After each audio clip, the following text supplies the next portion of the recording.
Hey, welcome to the channel. My name is Nick. This is a channel called Watchlist Roulette, a channel dedicated to cinema and the discussion of cinema. If you are new here, welcome aboard. Not much happens. If you are a regular here, or you're a subscriber, I guess is the word we want to use, I haven't done anything in a long time. I think this is the first video I've made in almost a year. We're back in it. This is a video talking about my 10 favorite films of 2024. I did a top 10 for last year. I did a top 10 for the year before. This is a yearly tradition. This is like the one thing I will always do. Even if I go on a hiatus and I'm not making videos, I will always come back to do these because they're my favorite one to do. Very, very simple. I am going to be following the structure which I put in place from last year, which is I have a list of pretty good films that were not good enough to make the cut. I got 2 honorable mentions, and then we have the top 10. Now, this year was weird, and there's a reason why I say that. Last year, as well as 2022, which I did a video for that, but I never released it, doesn't matter. The last 2 years, I've come across films where near the top of my list, there are films that have become new personal favorites of mine, films I absolutely adored. I've considered the last couple of years to be incredibly, incredibly strong. This year, I think was pretty good. I think a lot of people are maybe of the opinion that it was a bit of a weaker year than usual. I would agree with that, but for me, I just don't see it as being as top-heavy as years in the past. A lot of the films at the top of my list are films that I love. I don't know if I would put them in the upper echelon of being personal favorites, but my favorite films of the year are ones that I thought were fantastic, but maybe just not at the heights of the last couple of years we've had. However, this year I've seen a lot of really good movies. Nothing that's going to blow my mind, but I've seen a lot of really good movies, and there's almost too many to talk about, so the category of films that did not make the cut is very important this year because there are a lot of them, man. There's a lot of them. So we're going to start with the category that I like to call Close But No Donut. Between the Temples, a film by Nathan Silver featuring Jason Schwartzman and Carol Kane. This is kind of like if you had the titans of mumblecore cinema like Greta Gerwig or Noah Baumbach or the Duplass brothers tried their hand at a Woody Allen film. Next, we've got A Different Man, directed by Aaron Schimberg. This is a film where Sebastian Stan plays a man with an incredible disfigurement who tries an experimental drug that's maybe going to cure him, maybe it's not. The impact it has on him and his quality of life and characters he meets along the way, his world kind of gets turned upside down in this very engrossing, sometimes disturbing character study of a man who's looking for a change, looking for a way out of his suffering, but maybe it's only going to make things worse. I thought this movie was awesome, and to be completely honest, I haven't seen The Apprentice, for which Sebastian Stan is nominated for an Oscar. I had a feeling he would get nominated. I was really hoping it would be for this film. I haven't seen The Apprentice, so I can't say anything about that. I thought his performance in this film, as well as Adam Pearson, were both fantastic. So, a film that I saw not too long ago that's really been sitting with me, and I continue to think about it. So, Monkey Man, directorial debut of Dev Patel. I really liked this one when I saw it. I didn't really truly know what to expect when I went into it. I kind of his own spin on a John Wick type film, and that is what it is, but there is much more underneath the surface in terms of social and political commentary, which I thought elevated it greatly. I thought it was awesome. Flow, directed by Gint Zobolotis, I hope I'm saying that correctly, a film of Latvian descent. I hope I'm also correct about that.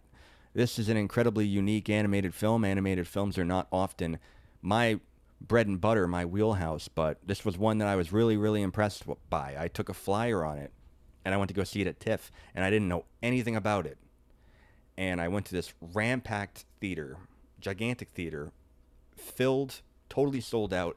Every demographic of person you could think of was there. Teenagers, people my age, adults, senior citizens, every race, every culture was represented in that building, and people smiled at the same things and laughed at the same things and tensed up at the same things and cried at the same things, and it was just this great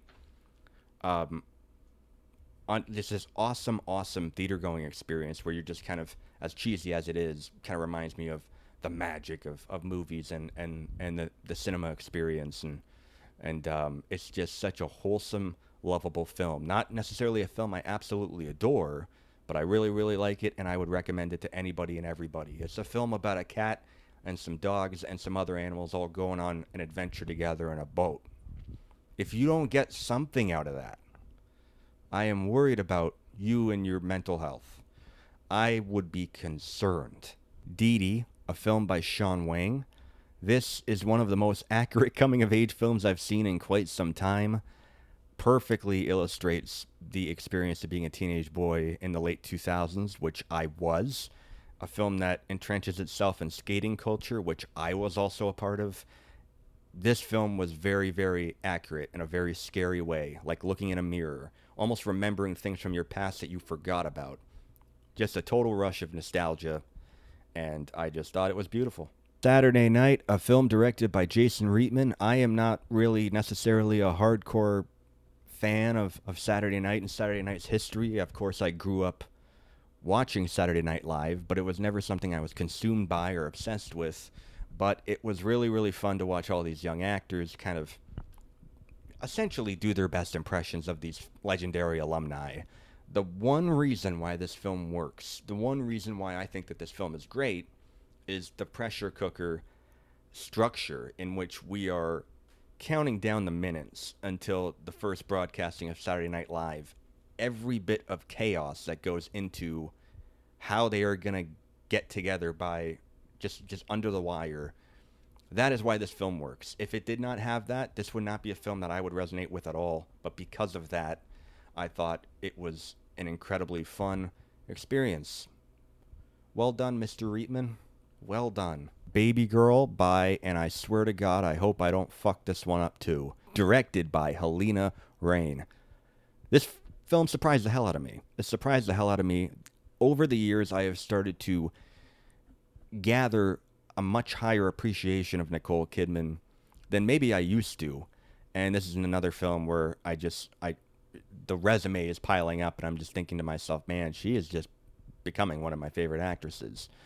I think it's an incredibly bold performance, and obviously when you're looking at a film that is as perverse and sexually charged as this one, of course, that's the first thing anybody would say. But really, she goes to a lot of lengths to push the boundaries, for an actress her age, and Harris Dickinson, great next to her. This film could have easily been a very generic A24 does 50 Shades of Grey type thing, which I think maybe some people thought it was on the surface, but there is a lot more underneath the surface than you might be prepared for or to give it credit for. Kind of like what I said with Monkey Man. You go in expecting one very simple type of film, and then you get more underneath the surface, and that's really all I can say about it. And drinking milk out of a saucer is the act of a delinquent. The Wild Robot, directed by Chris Sanders. This is a film that I really didn't have on my radar. Coming up to the release, I started to see some really good reviews, and I thought, what the hey, let's go check it out. I love this movie. This was sitting in the top 10 for a while, and then really at the last minute it got bumped out, but it is top 10 material. Another film that I would recommend to just about anybody. Now, when I was growing up, a movie like The Iron Giant was one of my favorite movies ever, and I watched it over and over and over. I don't really remember if I cried at the Superman part. I'm not sure if I was emotionally developed to that extent when I was a kid, but a film about a giant robot, I mean, that's right in my wheelhouse, just injected into my veins. And watching this movie, and the style and the art design and everything about the characters and the animation, which is absolutely beautiful. This is a movie. If this existed when I was a kid, it would be my favorite movie. This, again, like The Iron Giant or something like that, this would be one of those movies where if we had it on some sort of VHS back in the day, I would absolutely wear the shit out of it. I would watch it on repeat. This movie made me feel like I was a kid again. And that's the awesome thing about it, is for me, it made me feel like a kid again, but as an adult, it resonated. I don't have children, but for a lot of people who do, they said that this film hit them like a truck, So it's an animated film for a family where as a kid you would love it, as a loser like me you would love it, as somebody who is a parent taking care of young children, It is very impactful, and those are the best family films in terms of animation. Ones where any walk of life can connect with it. It is about the human experience, even if it is a film about a robot. It is awesome. I love this movie. So that's all I wanted to say. Next up, we got honorable mentions. We got a two-pack. Rev up your engines because these are some humdingers right here. First up is Sing Sing, a film by Greg Quidar. We're having a tough time with names today, man. We really, I hope I got that right. I really do. And Coleman Domingo plays his character by the name of Divine G, who is imprisoned for potentially a crime that he didn't commit, and he's in the bin for a long, long time. And what do? In the bin, you keep yourself busy and you do whatever you can to survive in the environment you're in and to make peace with your existence. And he does this through being part of a theater troupe in a way. His life is dedicated to the arts, and he has a group of other men that he works with on little theater productions, and they spend their time in the bin by bringing art to life, and it is their way of feeling alive and feeling passion and confronting this adversity with which they're faced. If you're somebody like me who always needs a reminder of what art is and why we do it and why we create it, this is a film that illustrates it beautifully. You know, when it comes to any artistic medium, the root of it is human spirit and self-expression, and this is a film that understands that wholly. And we do these things. We create works of art in order to make sense of our environment, to make peace with who we are and our role in the world, and making sense of life and just all of it. All of it. And this is a film that deals with all of that beautifully. Coleman Domingo is just, I mean, he's awesome in pretty much everything I've seen him in. Clarence Macklin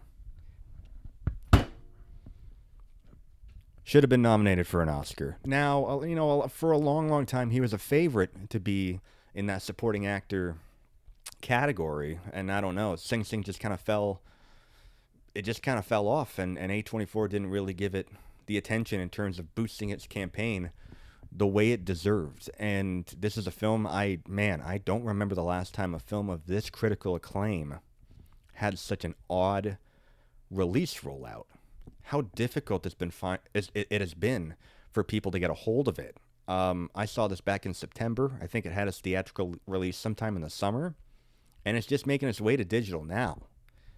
It is criminal that this film has been kind of shelved in terms of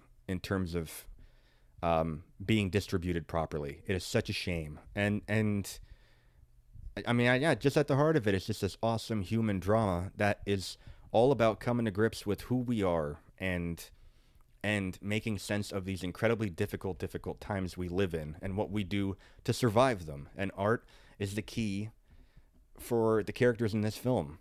And on another note, and this might seem completely out of left field, but my opinion, in a time where artists are very, very concerned about artificial intelligence taking over, it won't happen. And the reason why it won't happen is because when it comes to filmmaking, when it comes to writing, when it comes to theater, when it comes to performance, these are living, breathing, organic things. These are organisms. These are creations that are created from the root of the human spirit, which is riddled with errors. But nothing will ever be able to replace that. And Sing Sing is a film that just goes to show that the crux, the basis of artistic creation comes from human spirit and from passion and perseverance. No technology will ever be able to take the place of that. Profit and business and commerce, that will never be able to override art for the sake of art. And this is a film that lives and breathes that. It is awesome, and I would recommend it to anybody and everybody. Now, I had this next film higher up on the list, and then like 2 minutes ago I just dropped it down to this category, but that doesn't say anything about my appreciation for this film. I'm a big fan of this film, and the film I'm talking about is Brady Corbett's massive period drama sweeping epic, The Brutalist. This is a film that is on the tips of many tongues right now, as it is one of the giant titans of awards season, and for good reason.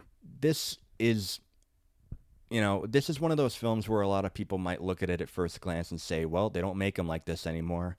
I always hate when people say that, but they're films like this, yeah, they're rare and they're few and far between. I don't think I've ever seen a film in my lifetime of 30 some years with a built-in intermission. This giant sweeping epic, kind of harkening back to those epics such as The Godfather or Once Upon a Time in America. This great, bold, ambitious tale of an immigrant coming to America, for the American dream. I don't even really know if I like to call it trying to achieve the American dream. Laszlo Toth, played by Adrian Brody, is a character who's trying to rebuild his life coming from war-torn Europe. His family is still there, and he's trying to rebuild. He's trying to recreate himself as a man and create a better life for himself in what seems like a land of opportunity. In this film, we go from great highs where there are hopes for the future, to which those hopes are dashed by characters who make nice with immigrants like Laszlo Toth, but often end up taking advantage of them. And I feel that the title of this film is a very sick double entendre. We are looking at a brutalist architect who goes to build this incredibly ambitious project for a rich man by the surname of Van Buren, played by Guy Pearce, which I think is one of my favorite supporting performances of the year. Very much echoes of like a Daniel Plainview from There Will Be Blood, which I've seen many comparisons, and I believe that those are accurate. And this is a film that, if you are going into this film, if you've not seen it, and you are expecting this grand, sweeping, optimistic tale about being a self-made man looking toward the future and achieving some sort of American dream, man, you're going to have a rough time. You're going to have a rough time. This is a film, like, again, that sick double entendre of the title of The Brutalist. This is a film about a brutalist architect, but his journey is a brutal one. He comes from an absolutely crushing, brutal past from Europe in World War II. And once he gets to America, maybe there is a sense of hope in his life that there is the chance to start again.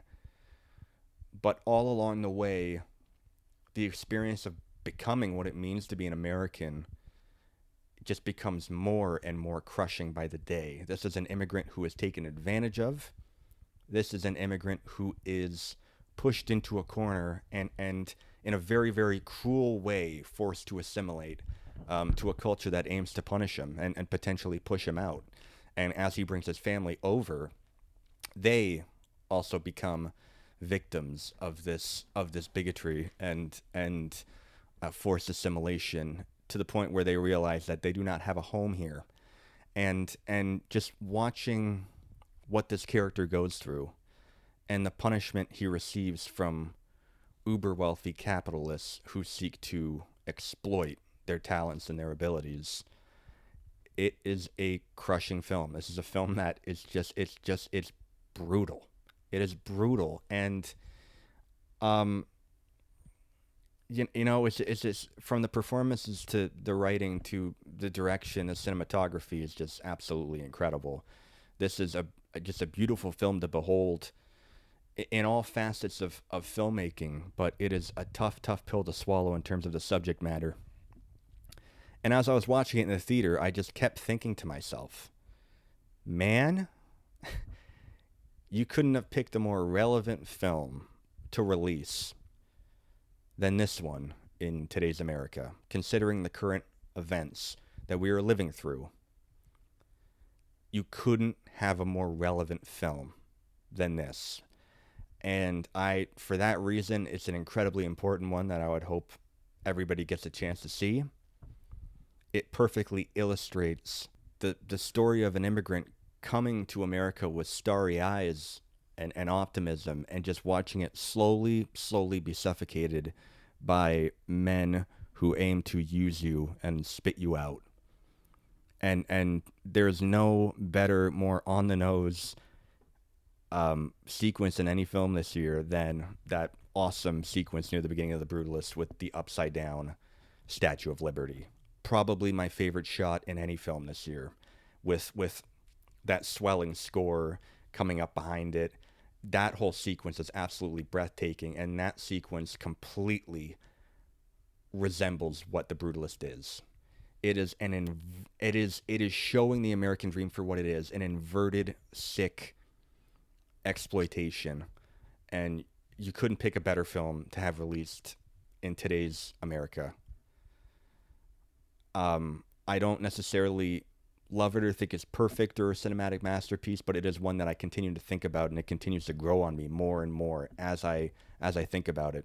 And all across the board, when you look at Adrian Brody and Guy Pearce and Felicity, I was about to say Felicity Huffman. I think she might still be in the bin. Who knows? Felicity Jones, Joe Alwyn, all across the board. One of my favorite ensembles. One of my favorite performance ensembles, absolutely.